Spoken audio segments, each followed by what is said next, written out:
Éxodo capítulo 7. Una segunda entrevista con Faraón.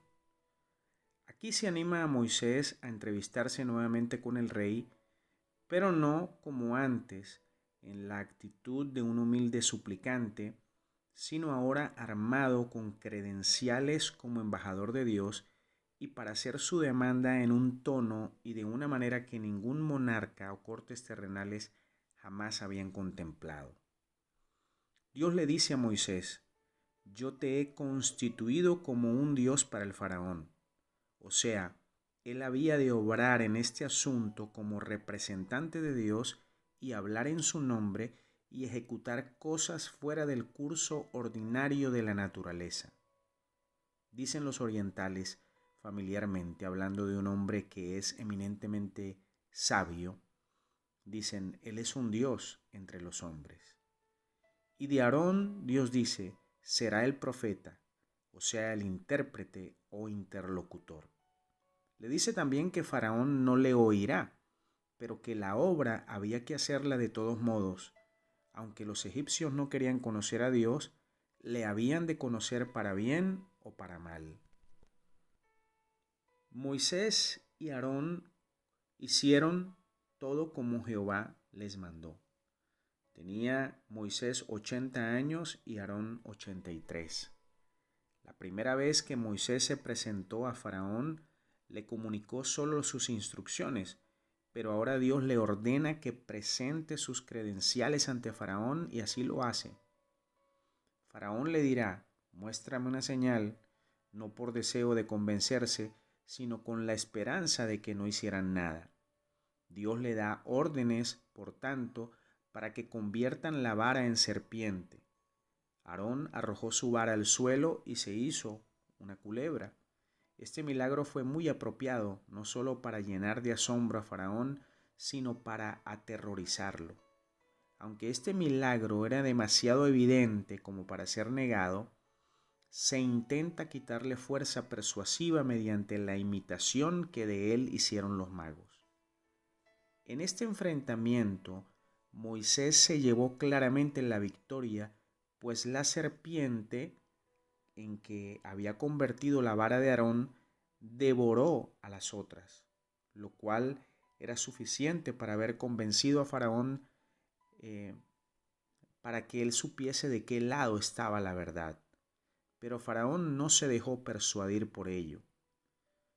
Y es que los milagros no son pruebas del poder divino, sino que son demostraciones de su poder y de su propósito.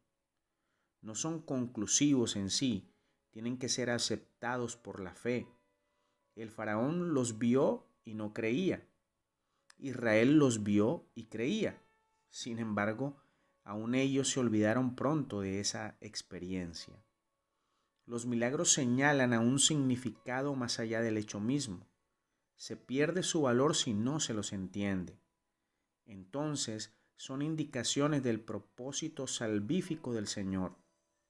Dan evidencia de la presencia y propósito del Dios soberano. Antes de las demostraciones de su poder, el Señor dio amplia advertencia y oportunidades al faraón para que librase a Israel y así evitara las plagas.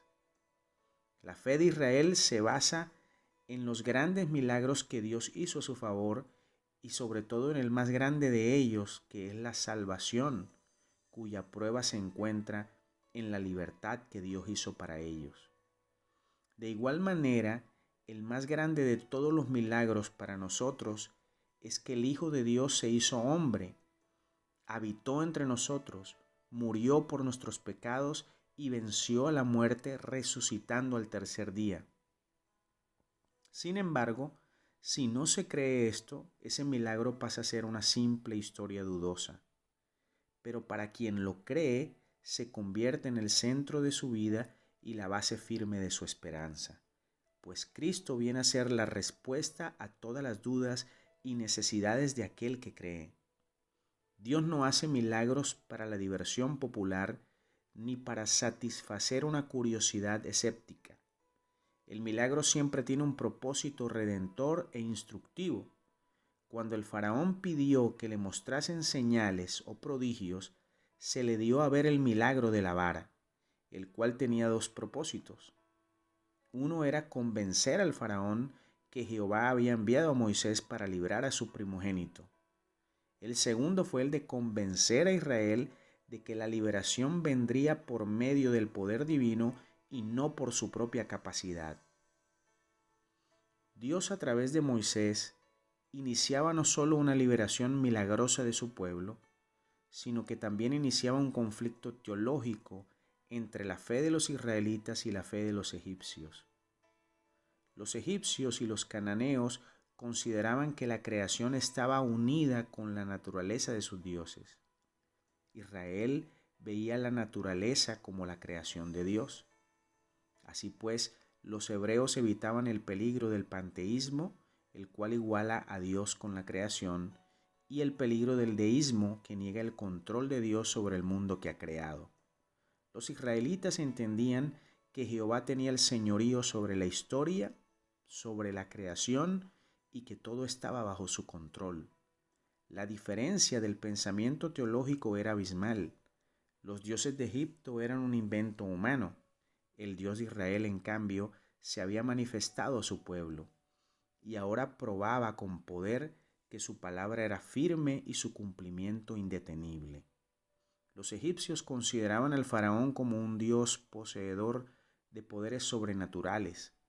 Lo identificaban con Horus, el señor de los cielos, en su autoridad absoluta, y con Re, el dios del sol, que era el dios creador de los egipcios, en su poder. Además, los egipcios reverenciaban toda vida animal, incluyendo los insectos. Los veían como algo sobrehumano y los tenían por dioses. Sin embargo, las señales y prodigios que Dios hizo atacaron la teología errónea de los egipcios acerca del faraón como un ser divino, de las creencias acerca del sol y del río Nilo y de la reverencia de toda vida animal. Las plagas fueron demostraciones históricas de la soberanía de Jehová sobre la historia, sobre la creación y sobre todos los hombres. El faraón, en su obstinación, tuvo que presenciar cómo el agua del río Nilo se convirtió en sangre. El Nilo, la fuente de vida para los egipcios, llegó a ser instrumento de juicio. Fue contaminado y los peces murieron. Esta plaga duró 7 días y así el corazón de Faraón se endureció aún más, pues su corazón preguntaba con menosprecio: ¿quién es Jehová? Pues ya lo iría conociendo. Hay un juicio de Dios sobre todas las naciones de la tierra, sobre cada individuo que la habita. Es el juicio por el pecado. Pero el Hijo de Dios recibió ese juicio divino en la cruz, asumió el pago correspondiente. Pero nadie puede tomar esa justicia de Cristo si no cree firmemente en Cristo y su obra. Al creer, asumimos nuestra incapacidad de salvarnos a sí mismos y reconocemos que nuestra salvación solo depende de Cristo.